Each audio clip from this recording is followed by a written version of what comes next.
Hey there, you are either watching or listening to The Climb, and my name is John Sarakis, and this is brought to you by the Digital Mastermind.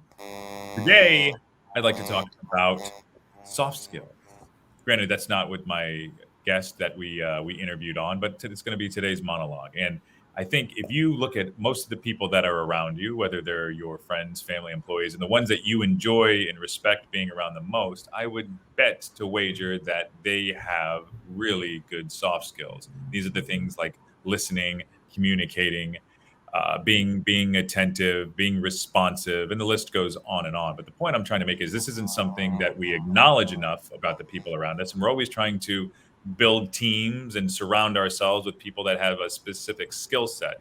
And I noticed that the breakdown is when those soft skills are missing. So I think it's something that needs to be brought to your attention. And if you are one of the people I think you are, which is an esteemed, fantastic agency owner, it's something that you should probably just take another look at. And it's just a reminder, because if you're smart enough anyway, it's something you already know. But let's get into today's episode. Dave, why don't you come out? Hey, how's it going? Better than that, you're here, buddy. How you doing?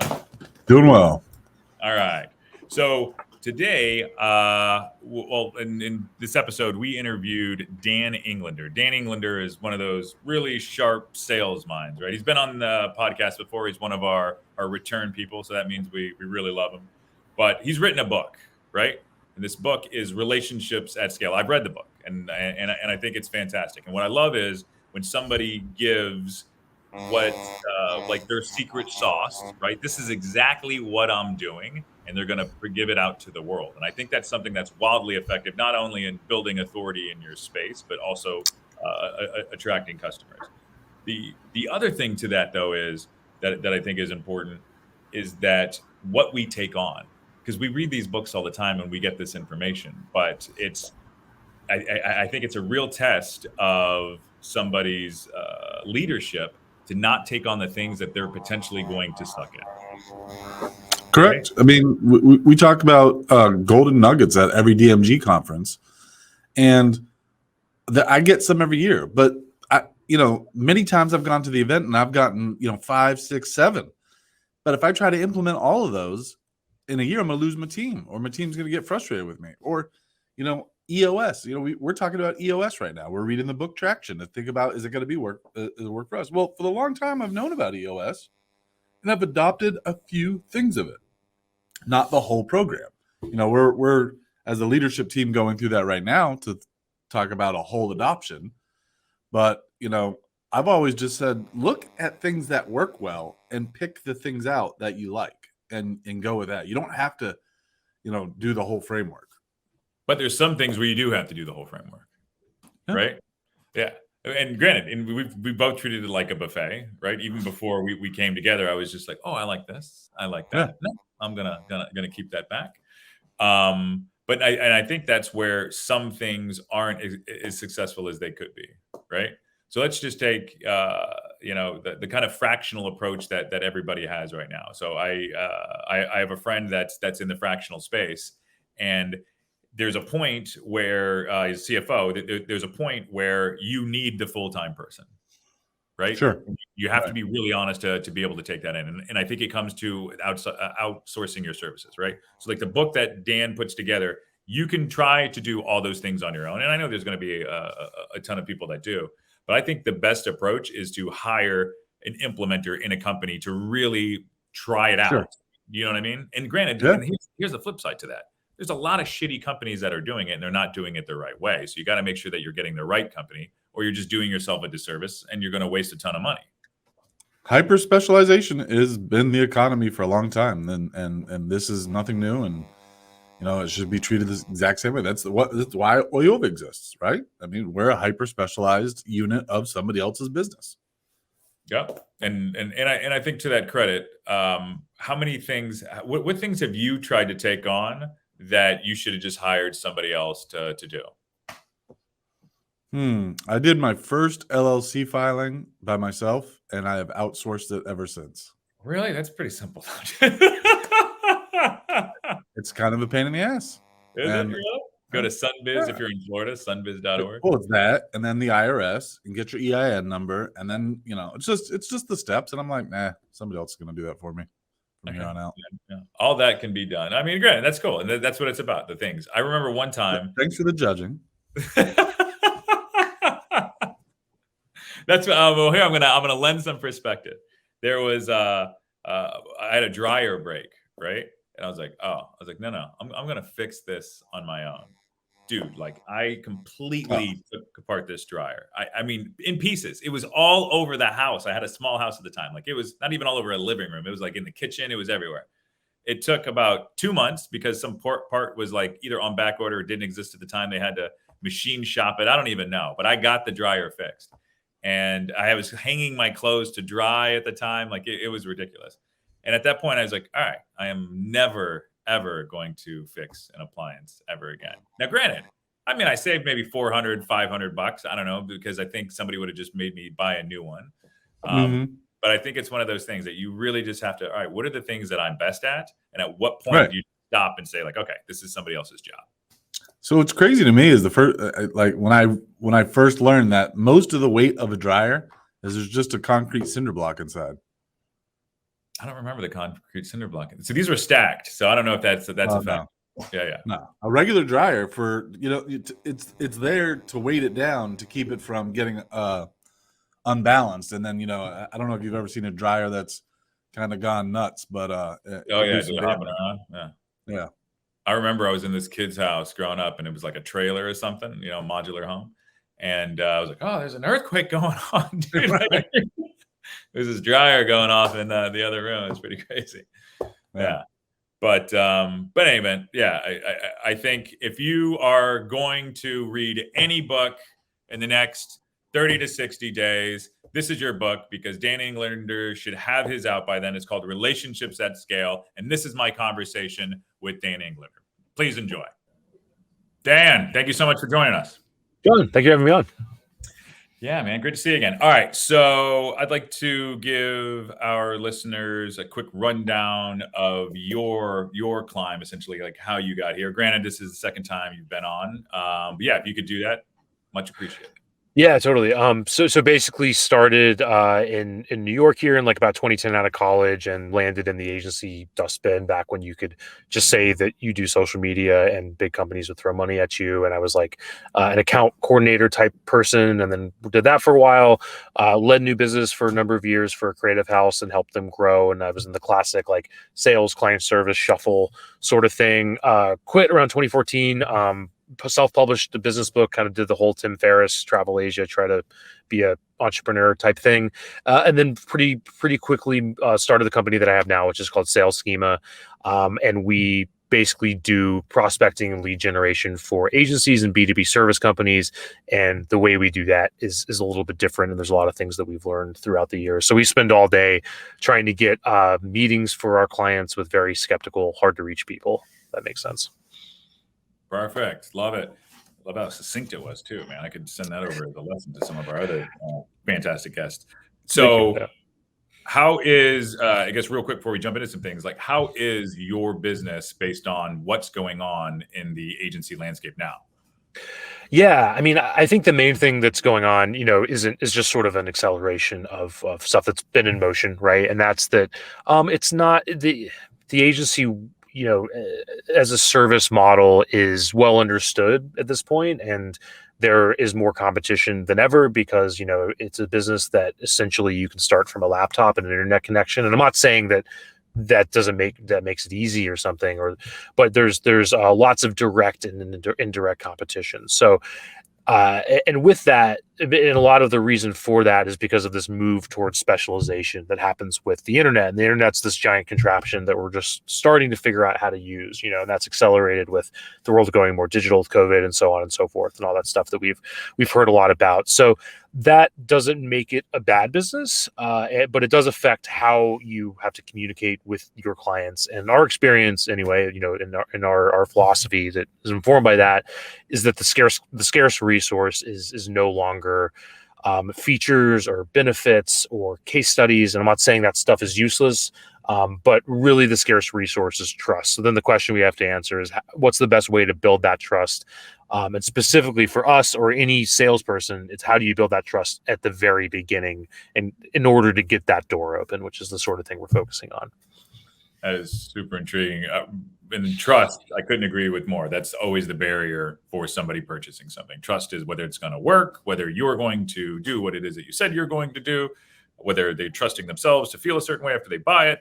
But have you ever ran into situations where somebody couldn't be trusted? Yeah, I mean, I think though to kind of answer that question in a roundabout way and like frame it out a little bit more. Um, when you say that the trust has to be there, like in any transaction, that's definitely true. Whether you're buying a car or agency services, there needs to be trust, and everyone will nod their head at that. Obviously, like that's hard to disagree with.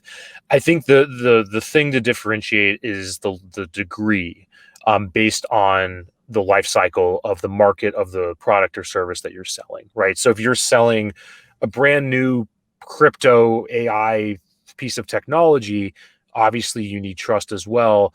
But the thing that gets you in the door is not trust. It's really more intrigue, or what is this, or the same thing that Facebook was trying to do day one. Like nobody was searching for Facebook with Henry Ford, and people would have said they wanted a faster horse kind of thing, versus an agency service where people kind of understand what you do and the problems that you solve, and they know essentially what you're up to.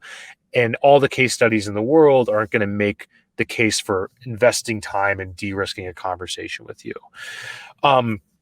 So to answer that question, I think that trust can be built in different ways. And I think when people don't have it, and this is in a very specific context, the context of getting that door open. So to answer your question, when people don't have that trust, and then you get a no, or go away, or take me off my list, or just a simple ignoring sort of situation from, let's say, a CMO, of a mid-sized company, what's going on is they're thinking, I'm going to have my time wasted on this call, and I know what you do, and so on. So the answer is yes, that happens all the time. So then the question is, how do you best build that trust, which is something I can get into, but I'll stop blabbering for now. What about no? And I want to hear more about that. What about though when somebody has like a mark against their name? Yeah. That's I'll just say that's above our pay grade, probably, right? Like if you like reputational damage is something else. Where we're just sales nerds. We're just like all about getting those doors open, right? But I will say, okay, I will talk about that a little bit. We have had clients where we do strategies that work for like over and over again. They'll work time and time again for a similar type of situation, which is really common, right? Where you've built up a Rolodex and a reputation, and a network, and you've gotten referrals kind of organically. And then what we're doing with our campaigns is just getting referrals in a more deliberate way. So I'll get tangible. We'll create campaigns where we have a list of accounts we want to go after. We figure out who our clients are open to talking to in their network, and then we'll map who they know within to those companies, and then we'll be super open and honest. We'll conduct campaigns through their network and say, hey, I saw Bob at IBM. Just being super honest, would you be willing to help me out, make an intro? And that tends to work really well. But we have had campaigns where we do that, and these are people that our clients pre-approved, and then nobody wants to talk to them, right? And that really says something. So, and then that will coincide with other issues that we see, in our interactions with them. So I don't, that there's issues that go along with that. I think that they can definitely be on an account or company basis where there's a certain sort of like positioning issue or a bad reputation. But I think once we're in the context of specialization, where there's like way more people, it's usually more on the individual basis, right? Where you have like the wrong person in the wrong seat. I think aside from that, it's like somebody that's just, has burned people, or has just behaved in a really bad way. I think though that the misconception is like, oh, if I sell to somebody, I'm gonna burn them, or this is like my one chance, and I only have this one chance to get in the door of this company, and if they ignore me, or they or whatever, it's gone forever.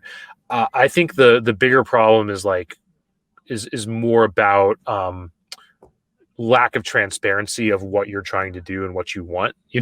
That's what tends to throw people off more than just being upfront about what you're trying to accomplish.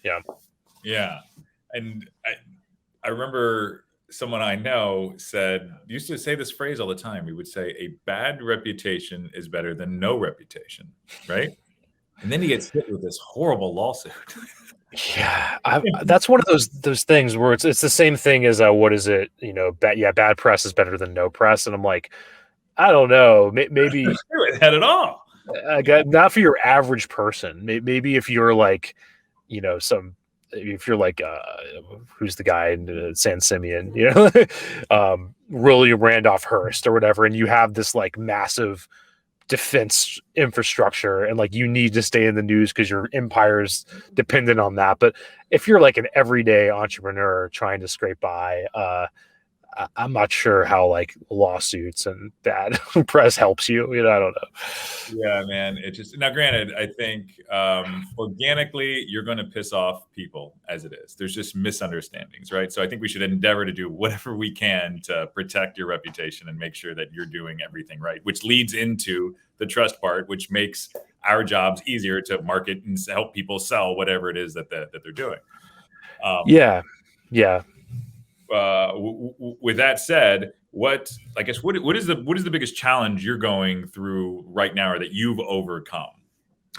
Yeah, I mean, well, there's a couple things. I think that the biggest challenge overall is just the process of building a business and hiring good people and figuring out when is the right time to hire, and so on. And that's been sort of like the biggest question as of late. The more recent challenge is, and this is something our clients deal with all the time too, and that we've dealt with and we're still figuring out, is like hiring for sales. And we hired somebody really good and we invested a lot of time and energy in training them, and they actually materialized with a positive result and, closed the deal in 30 days or so. And then they left to pursue their own entrepreneurial venture outside of us. And it was one of those things where it's like, we could have thrown, any amount of money at them and I don't think it would have changed their mind. And then we can't really be mad at this person and so on. So that was frustrating, but was it something dramatically different? Like they wanted to be a butterfly, doctor or vet, something like that's literally what it was. They wanted to be a butterfly doctor. Yeah, no. But to answer your question, yeah, it was dramatically different. It was a startup that they had kind of like, they've been juggling for a couple of years, and this person landed in they got into an accelerator that gave them, some seed money and stuff. Yeah. So I can't be mad. I mean, I literally did the same thing. I mean, not with an accelerator, but left to do my own thing. So that was frustrating. And then other than that, the big challenge is getting this book launched, which I'll talk about. And I think we were talking about this before we threw on the recorder, but there's just so much you can do to market a book, and it like becomes its own full-time job, and just balancing that with running the business and everything like that. So, all right, let's talk about this book. What's the title?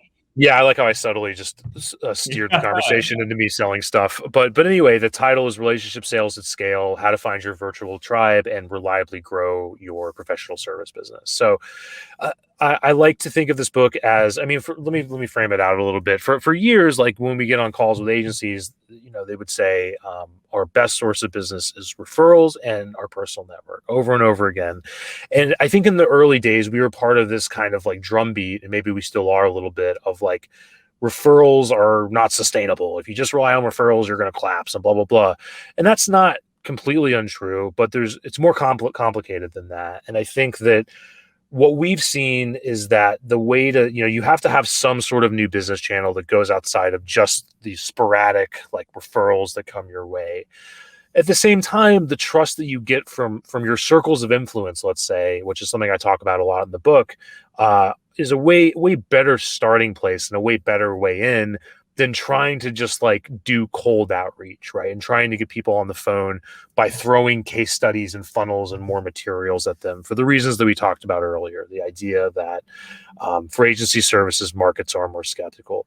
So what the book goes through is a lot of what we've seen work over the years, specific tactical stuff, as well as just why we think this stuff is working, by leveraging your circles of influence to expand out and go beyond the people to the next layer. And some of this gets academic in ways that I think are really, really interesting. Like there's a famous sociologist named Robin Dunbar, came up with Dunbar's number, which is the idea of the number of people you can keep in your life, and it kind of expands out by roughly by thirds, right? So you might have 5 people, like your close friends and family, the people you really confide in, 15 close friends, and then times 3 from there, 50 or so, other people that are close to you, people you might invite to a party, and then you have something like 150 acquaintances, and those are that's Dunbar's number. That's what that refers to. But I kind of think it keeps expanding out by thirds, to the point where it's like, well, what about the people that would take a call with you that don't know you at all yet, based on a business and or personal commonality? So if those people happen to be in the companies you want to do business with, which they will, because there's enough of them, why not start there and expand out, instead of just trying to go in cold all the time? And that's really like what we've seen work for our clients, and that's why we're able to like get into these bigger companies. It's not because of case studies, it's not because of products or bells or whistles, it's because of that connection. And then I'll say one more thing, and then I'll stop blabbering. But I think when we are on the phone with like the founder of an agency that's been in business for 20 years, they're like, oh yeah, of course that would work. That's what I'm doing anyway, just in a not very targeted way, right? So that's all. The scale element is the new thing that is available because of the internet that wasn't there before. So that's what we're focusing on. No, I love it, and I did get a sneak peek at the book, and I think it's fantastic, and I love how you essentially give away your secrets, which I heard from somebody years ago. If you want to grow your business, publish the content that your competitor would give their right arm to get. So I want to acknowledge and commend that. Thank you. Yeah. Do you deal though? So in the book, with relationships, do you deal with potential owners or people that are like, oh, they don't want to go to their network because they're worried about an image or something, and they feel safer just going who they think is direct and cold? Good. Yeah, it's a good question. So the short answer is, I mean, I've had that reservation too. Like, I totally get it, and it's fair, and it's valid. I think there's a couple ways that we like to think about it. For one, you get to choose who you want to connect with the campaigns. We're not telling you to like hit up your grandmother or like hit up a client, or there's certain things that are off the table. So that's part of it, and then the other part of it is being upfront and specific. So those two things are rather transparent and specific.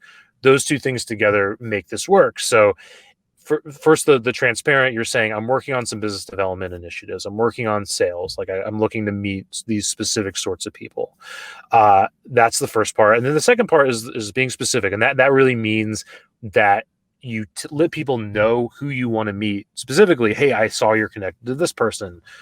Would you be willing to make an intro? That's a much different request compared to, do you know anyone, right? Because that like we're busy. Like the idea of me like sitting and thinking just for like 20 minutes to figure out who's a good fit for you is really hard, which is why like there's a lot of agencies we talk to that are like, yeah, we have like reps that are commission only, and we have other like referral engagements, and those partnerships can be like really, really valuable if you find somebody that's like symbiotic with you, that is encountering that need over and over again. But 9 times out of 10, that doesn't happen. And you just sort of like, well, yeah, know anybody, send them our way. Like that doesn't happen because there's a lot of energy that goes into that. So the specificity is really big. And that's kind of how we're able to make these campaigns work. And that's what kind of gets over that hurdle, I think. And these are pretty small numbers that you target, right? It depends on your background with doing this sort of outreach. I think for some people that haven't done it before, the numbers seem very big, and for other people that have just doing cold outreach all day, the numbers seem pretty small. But for context, we might be, I think the smallest campaigns we've done might involve contacting 20, 30 people per business day. The biggest ones are maybe up to a couple hundred per business day. But that's kind of that sweet spot that we found for balancing personalization and scale. What is a piece in the book that you were like, you didn't want to give that information away? Yeah, I've always kind of had the transparency approach to this. It's like there's that great Derek Sivers quote that's, if information was the answer, we'd all be billionaires with great abs, right?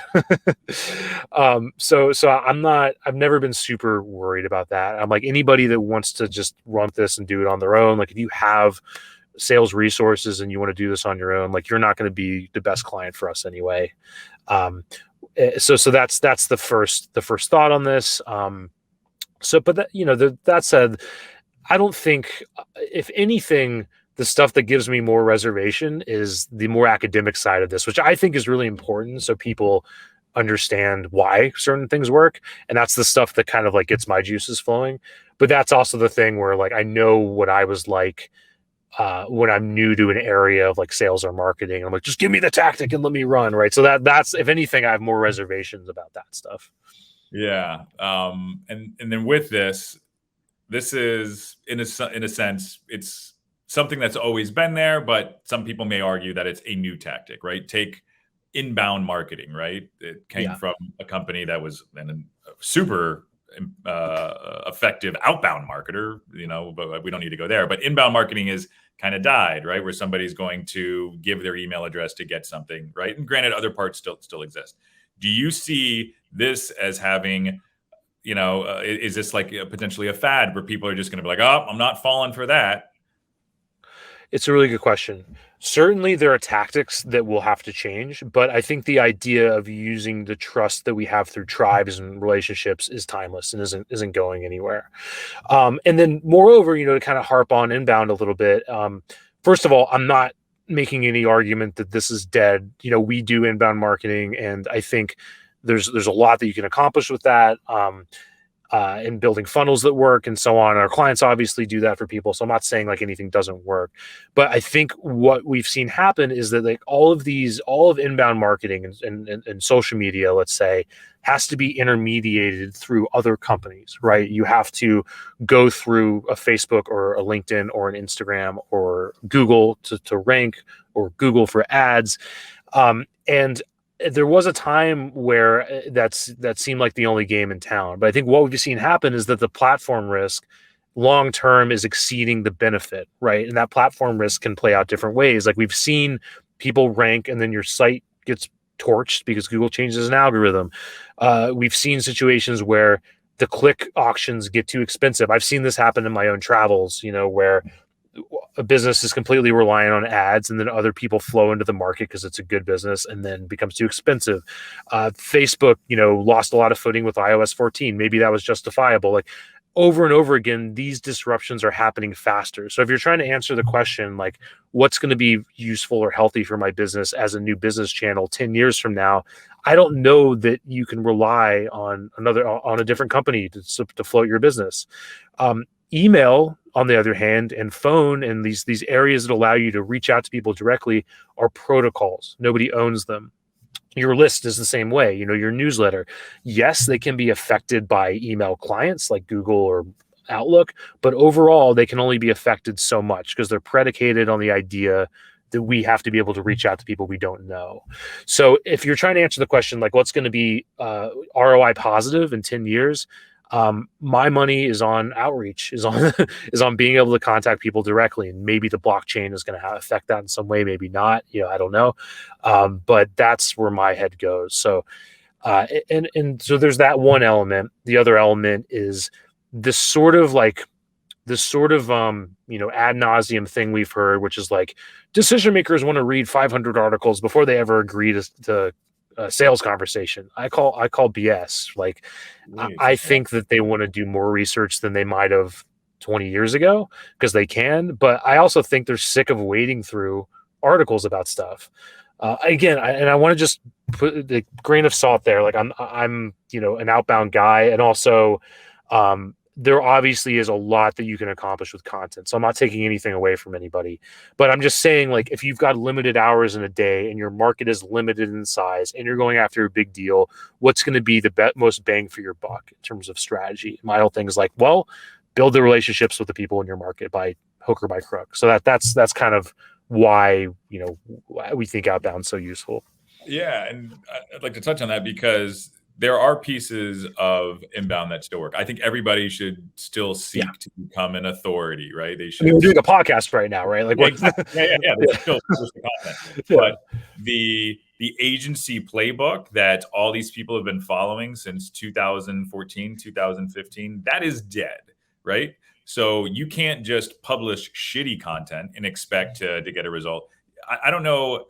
I know some really solid ad agencies that are, or I'm sorry, that are ad only agencies that are in the DMG, where they would say like, no, we don't run Google AdWords campaigns for ourselves because it's a complete waste of money, right? And they'll use outbound. So I think all these companies have been they were indoctrinated, but now they're beginning to realize like, okay, the things that work for me are whether it's just publishing content or doing your podcast or whatever, but also on top of that, that's the bare minimum. And if you want to be really effective, you need to do something that's going to get either A, get into their inbox, B, do something socially engaging, and or C is going to be event based where you're actually pressing the flesh of those. And that's where I think you have a solid in as an offering, because I think it's something that hell, we do it as well. We do cold email into companies. So if people aren't doing that, I think they're kind of robbing themselves.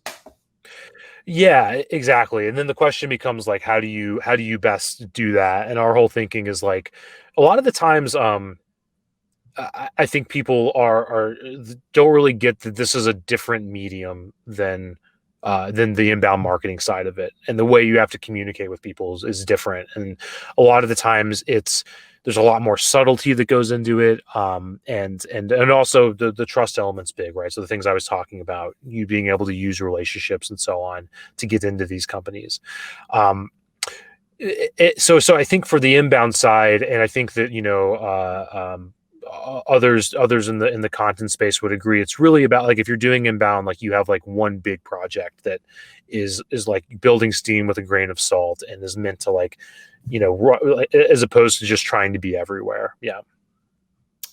And then with that, like, what where were the companies when they try to take this in-house, like where do they fail, right? Because of course a bunch of agencies are going to read this book and they're like, oh well, I got the Dan plan. So where do they fail? Where are their pitfalls? Yeah, and I have a whole chapter on hiring and personnel and that sort of thing, and how to think about this. So I think the way in which people fail, and it's no wonder because this isn't really taught to anyone or explained right, is that the word sales is like 100 different skill sets, not 100, but a bunch, right? If you're talking about the skill sets that go into getting meetings, you're thinking about systems thinking and like some complexity, i.e. like when do we contact people and how are we building the lists, and we've got to hire a list builder and all that stuff. You're thinking about creativity, which is like, what do we put in the copy? What are the subtleties and the nuances that are going to de-risk this conversation? You're thinking about hustle, so somebody that can't like just check email once a day. They've got to kind of be on the ball and not be scared to pick up the phone when they get somebody that's interested. And that's just at the top of the funnel. That's just to get somebody to show up. And then you have the consultative sale process, which a lot about. You've been on our show to talk about that. It takes a lot of steps, a lot of back and forth, a lot of wrangling. I think you had a great line, which is it's a very expensive but profitable process, right? But ultimately profitable process. So that's like up to like 4 or 5 different people that could potentially do all those jobs. But the way people fail is they either have a sole partner that's doing all of that, which is next to impossible, or they hire, or a little bit better, but still pretty bad, is they say, okay, we're going to hire that 6-figure closer that does really well in the interview, and then like send them off into the cold, and then say, oh, you come back 6 months later and you haven't closed enough business, you're done here, and then we'll talk to people that will say, oh yeah, we did that like 3 times, like everybody we hired sucked. I was like, really? Did they suck? or something else wrong? Like, come on, like just the definition of insanity. So I think that's the biggest thing. So then the question, so then like the way to think about that is, who are you hiring when, right? And I think there is a correct order of operations. The first is, okay, if you're small and you're a partner and you're in that, and you have to be the one in the sales seat, you can't afford to hire anybody else. The first thing is getting fulfillment off your plate, right? As soon as possible, so that you can free up time to sell. I think the next order of operations is figuring out top of funnel, like getting somebody to tee up meetings for you, or hiring a company like ours to do it, which I think is better, faster, cheaper, because there's a lot of strategy and list building and all the other things that I talked about going into that. Once you figured that out and you're getting kind of a predictable amount of appointments, and you're working and you're actually measuring close rates, and you have channels that go outside of like sporadic referrals that come in through the transom, then you're hiring that closer, right? Which is what the situation that we were just in, and that we're continuing to focus on. So that's kind of how we think about it.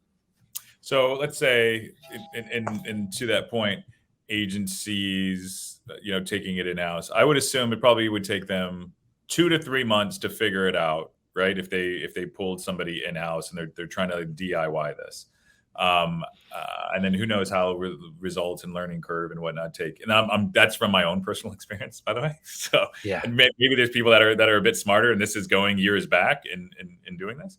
How long does it take to turn on for you, and when can people expect business, right? Yeah, that's a good question. So, from turning it on, if you do this the right way, and I think even if you do this in-house and apply lessons from the book, you're going to be able to get meetings pretty soon. I think that, and I might lose your question, but I think this is just another like diatribe I'm going down. A lot of like the cold sales tactics, sort of set this idea of like, oh, we're getting in front of people by asking them for a meeting, and then maybe they're going to be down for the meeting 6 months from now because they've just like seen enough content in their inboxes. And I'm not saying that's never true, but the fact is, like, a lot of the times, if you're just throwing cold outreach at people and expecting them to like somehow be into you 6 months, like it'll work a very small percentage of the time, but then there's this other bigger percentage where people are just like annoyed and it's not working, and there could be something better. So I'm not saying you're necessarily burning your reputation, although that could happen, but moreover, like, there's opportunity cost in that, right? So this whole idea of like, oh, this long-term nurture plan to get meetings, it doesn't have to be that way. It's only that way because you haven't gotten clever enough and you haven't built enough trust at the beginning to get that meeting. So for context, we are not that big on follow-ups. I'm not saying we never do them, but we're not putting somebody through this like funnel that's like, hit them up once here, 5 days later they get something here, and so on. Because it's just been, that whole like philosophy, I think, is flawed. Persistence does matter, but it only matters when somebody is like interested or at least not mad at what you're doing. And we all know this kind of intuitively, like when you get spam in your inbox, right? Like maybe it works for some product or service, but not agency services that are consultative. And like the fact is, if you hit up somebody, the goal is to build the relationship. It's not to sell them something, because you're not just going to be able to like manifest $100,000 project out of thin air. Like there has to be things in order on their end too. So anyway, sorry if I lost your question a little bit, but the short answer is, with this relationship building approach, we're typically getting meetings out of the gate. Sometimes we have to tweak stuff and figure it out, right? But from there, to answer your question, people we could get lucky, but people are typically closing business in like months 6 through 12. And the reason for that is sales cycles and the fact that most of the people you talk to are going to be problem aware, but not yet necessarily solution aware.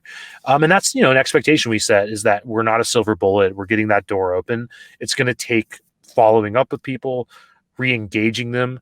But the fact is, like, re-engaging somebody once you have a conversation with them and you've seen each other's faces is a completely different ballgame than trying to nurture somebody that never showed any interest in you to begin with, right? It's like completely different. So what do you recommend for like re-engagement? Keep it simple. Keep it simple. So don't over automate it. This needs a human, like, especially again, once the conversation has been had, you need a person, and that person should be the one who was on the call.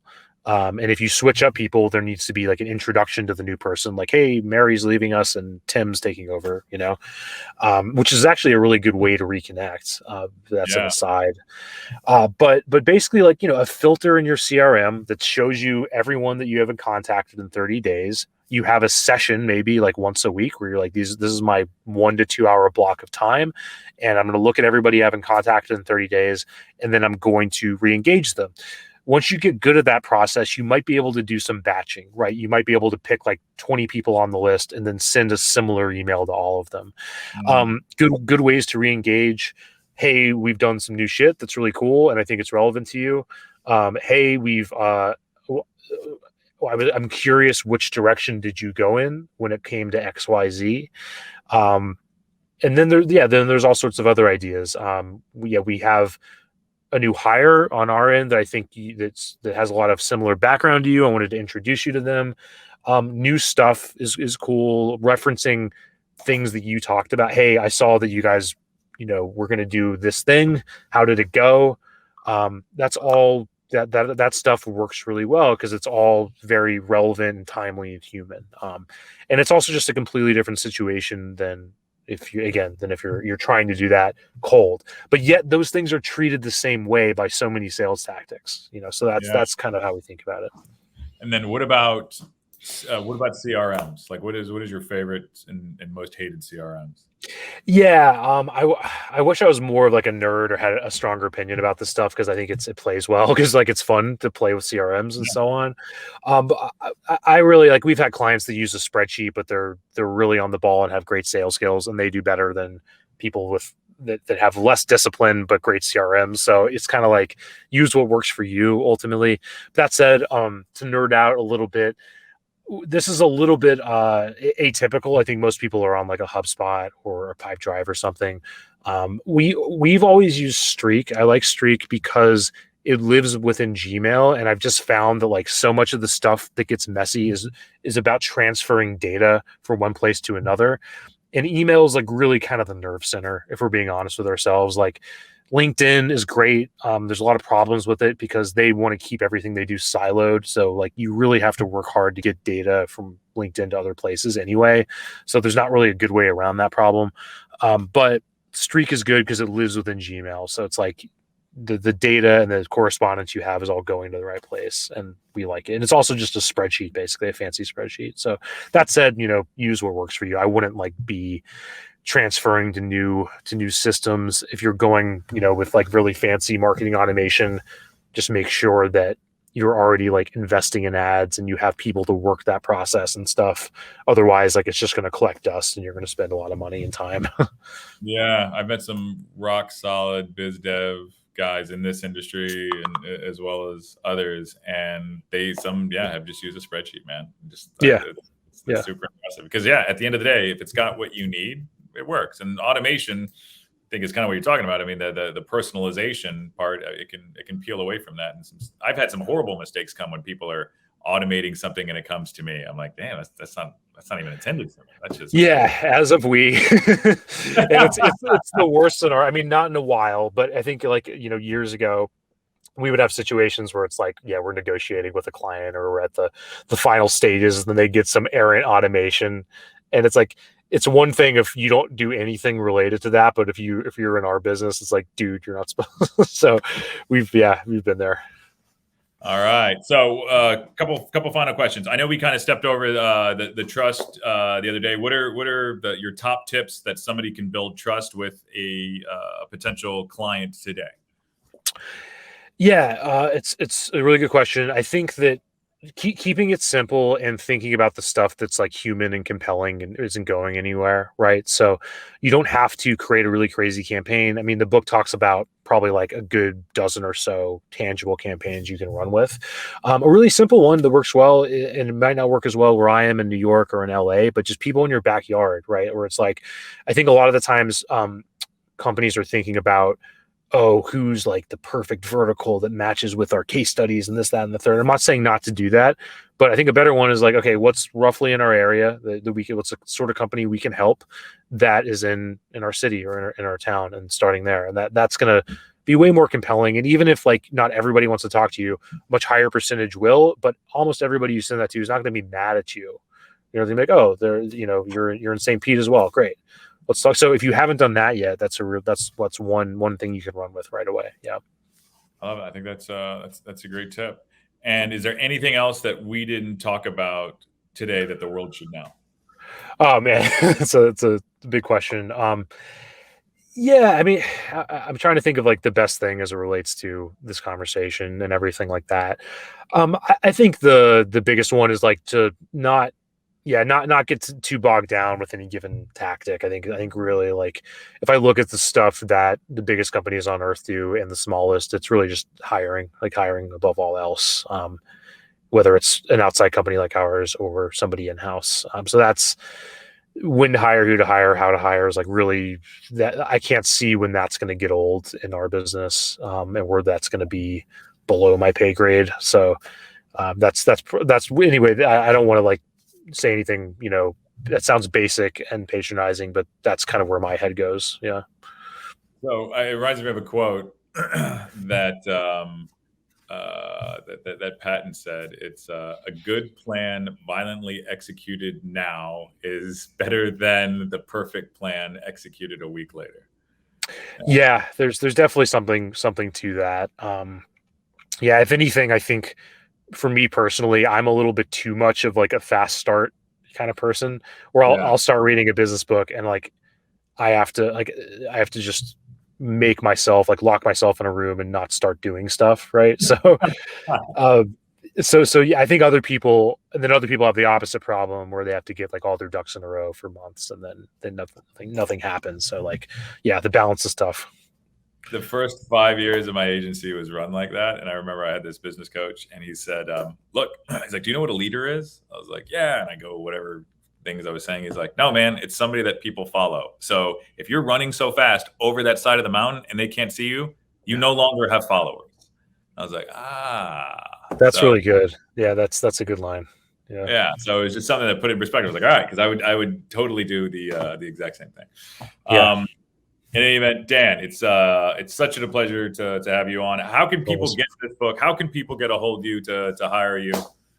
Yeah. So the book is basically the best thing you can do is go to salesschema.com/RSAS. So RSAS as in relationship sales at scale. You'll get a link to the Amazon, and we should be live there in a matter of a week or so. So you can buy the book there. Even if you don't want to buy the book yet, there's a sneak peek at stuff. Like if you sign up for the resources, you can get me reading the first section. There's a lot of like resources from the book in there. So you can check out, get a preview for it if you're on the fence about the nominal Amazon investment. So all sorts of goodies there. Yeah. salesschema.com/RSAS. And then beyond that, yeah, always happy to nerd out with people. My email is just dan@salesschema.com. Boom, boom, boom. Dan, that's a fantastic book. Thank you so much for being on the show today, man.